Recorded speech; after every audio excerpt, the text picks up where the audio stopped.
Pourquoi est-ce que je préfère le Bitcoin par rapport aux altcoins? Salut à toi, j'espère que tu as la forme. Dans une précédente vidéo, j'expliquais ma stratégie de sortie du bull run.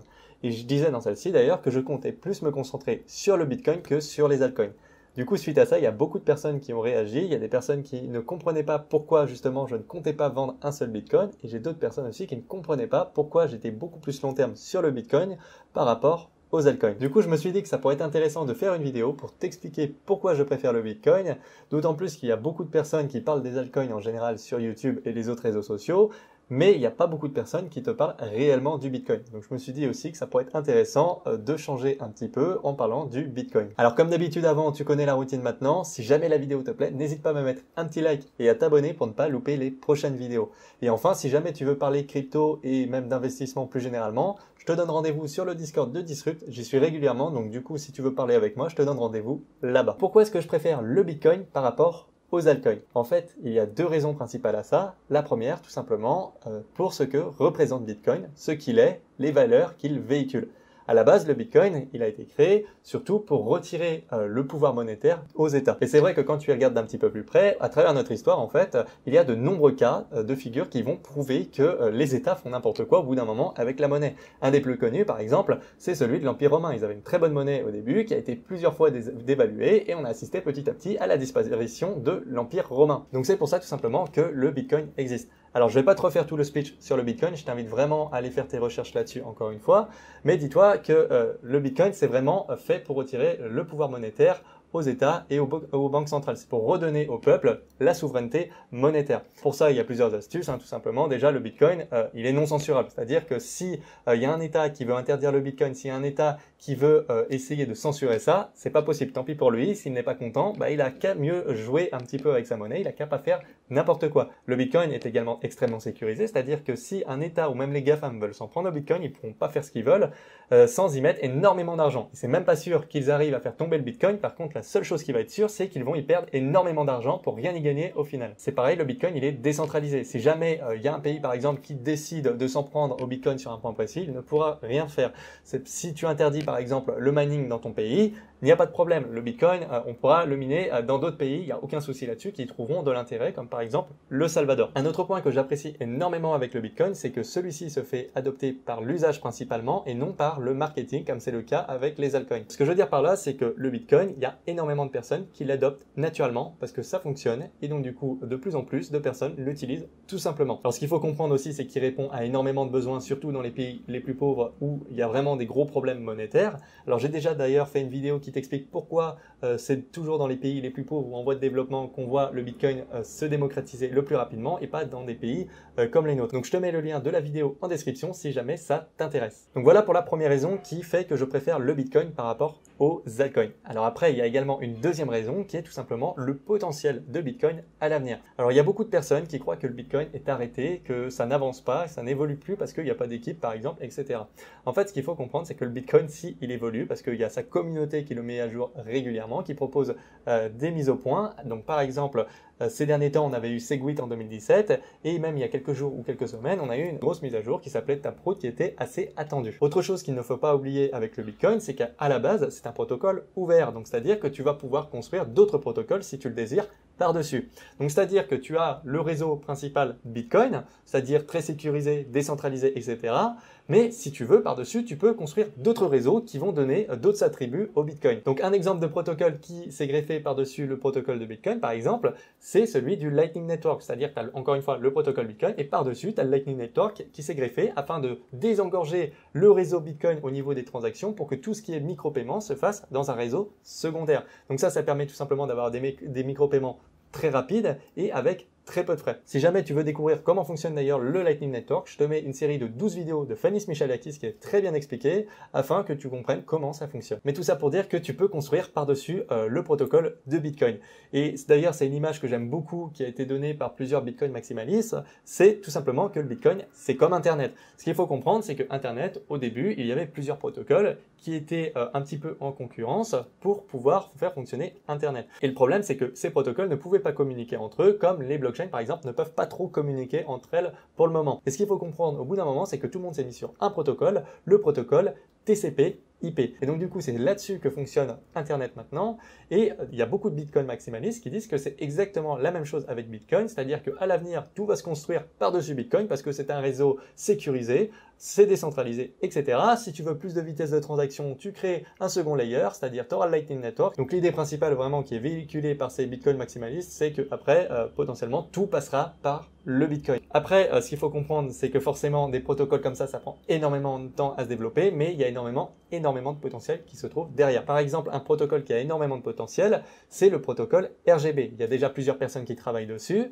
Alors le but, tout simplement, c'est d'avoir un troisième layer, donc une troisième couche, qui va fonctionner à la fois sur le protocole du Lightning et sur le protocole du Bitcoin tout court. Et à partir de ce moment-là, qu'est-ce qu'on va pouvoir faire avec? C'est d'avoir des smart contracts. Donc en deux mots, ça serait l'Ethereum sur le Bitcoin. Alors après, attention, certains Bitcoin maximalistes vont dire attention, c'est pas exactement pareil que l'Ethereum parce que c'est beaucoup mieux, parce que derrière, il y a les valeurs de Bitcoin. Bon après, je mets quand même mon petit veto par rapport à ça parce que ça va demander beaucoup de temps, il va falloir développer ça et on n'y est clairement pas. Donc pour le moment, rassure-toi, les altcoins, ils ont encore de très beaux jours devant eux. Et ça ne veut pas dire non plus que forcément, si un tel protocole voit le jour, que par exemple, on ne verra plus Ethereum. Par contre, c'est une question qu'il faut se poser. Si jamais on a un protocole aujourd'hui qui sort là-dessus, est-ce que vraiment l'Ethereum a réellement un sens? Sachant que le réseau Bitcoin, il est quand même beaucoup plus sécurisé que le réseau Ethereum. Ça, c'est un fait. C'est même pas une question qu'on devrait débattre. Le réseau Bitcoin plie complètement en deux au niveau sécurité le réseau Ethereum. Tout ce que j'ai envie de dire par rapport à ça, tout simplement, c'est qu'on verra bien ce qui va se passer. Moi, je suis ça vraiment de très près parce que honnêtement, c'est quelque chose qui m'intéresse. Si c'est vraiment le Bitcoin qui va s'imposer en tant que crypto-monnaie unique ou si au contraire, les altcoins, plus tard, vont se développer d'eux-mêmes et on aura vraiment tout un écosystème interopérable où toutes les blockchains pourront communiquer entre elles. Donc voilà les deux raisons qui font que je préfère le Bitcoin du coup par rapport aux altcoins. Donc tout simplement pour ce qu'est le Bitcoin, ce qu'il représente, les valeurs qu'il véhicule, mais aussi pour tout simplement son potentiel d'évolution à l'avenir. Parce que vraiment, le Bitcoin, il évolue constamment. Il y a vraiment un énorme écosystème. Et ce qu'il faut comprendre également, c'est que le Bitcoin, il a pour vocation à la base d'être une monnaie. C'est-à-dire que si jamais il devient une monnaie internationale, par exemple, et qu'il remplace le dollar, alors à ce moment-là, il aura une capitalisation tout à fait énorme. Et dans ce cas-là, il aura un prix également tout à fait colossal. Et le prix qu'on voit actuellement, il est tout petit. Et si jamais, par exemple, le Bitcoin, il est juste à la limite une réserve de valeur comme l'or, par exemple, avec la même capitalisation, et ben ça ferait quand même un Bitcoin entre 500 000 et 700 000 dollars en fonction du nombre de Bitcoins qui seront en circulation. Donc tu vois, c'est clairement pas des petits chiffres, mais après, ça peut également aller encore plus haut. Pourquoi? Tout simplement pour son potentiel d'évolution. Si plus tard, on greffe tout sur le protocole de Bitcoin, c'est-à-dire que plus tard, on a de la finance sur le Bitcoin, et bien à ce moment-là, forcément, ça sera plus qu'une monnaie, ça sera une monnaie plus tout un écosystème comme Internet. Et donc dans ce cas-là, le Bitcoin vaudra encore plus. Bien entendu, encore une fois, c'est pas dit que ça va se passer comme ça, c'est pas dit également que ça va se faire rapidement, si ça se trouve, ça va prendre 10, 20 ans, ça on n'en sait rien, on verra ce que l'avenir nous dira. Et c'est pour ça aussi qu'il faut bien réfléchir quand tu investis, c'est pour ça également qu'il faut faire ta propre stratégie, c'est pour ça qu'il ne faut pas investir n'importe comment, parce que si jamais ça ne se passe pas, et si jamais le Bitcoin y retourne à zéro, bah tu auras perdu tout ton argent si tu as tout mis dessus. Donc il faut bien réfléchir comment tu vois les choses, faut bien se renseigner, encore une fois, faut pas faire n'importe quoi. Alors dans ma vidéo de stratégie de sortie du bull run, j'ai également pas mal de personnes qui m'ont dit de revendre mes bitcoins ou qui me demandaient pourquoi je ne le faisais pas. Parce que ça peut quand même chuter, etc. Vaut mieux les racheter en bear market. Alors à ça, j'ai tout simplement deux réponses. La première, c'est que je suis très long terme sur le Bitcoin. Déjà, je pars du principe qu'actuellement, le prix du Bitcoin, potentiellement, il est encore très bas. Donc forcément, j'ai tout intérêt à en acheter également maintenant. Et la deuxième raison qui va très bien avec la première également, c'est que qu'est-ce qui nous dit que le Bitcoin va réagir exactement de la même façon que les précédents bear market? Ben absolument rien. Et même j'ai envie de dire que le Bitcoin aura tendance à corriger de moins en moins sévèrement. Pourquoi? Tout simplement parce que maintenant on n'a plus du tout les mêmes acteurs sur ce marché. On a vraiment des très gros poissons qui mettent de l'argent dessus, on a des institutionnels, on a maintenant des produits financiers comme des ETF, on a également maintenant des États qui prennent du Bitcoin comme le Salvador par exemple. Alors c'est encore petit mais rien ne nous dit qu'à l'avenir on n'aura pas déjà des plus gros États qui en achètent.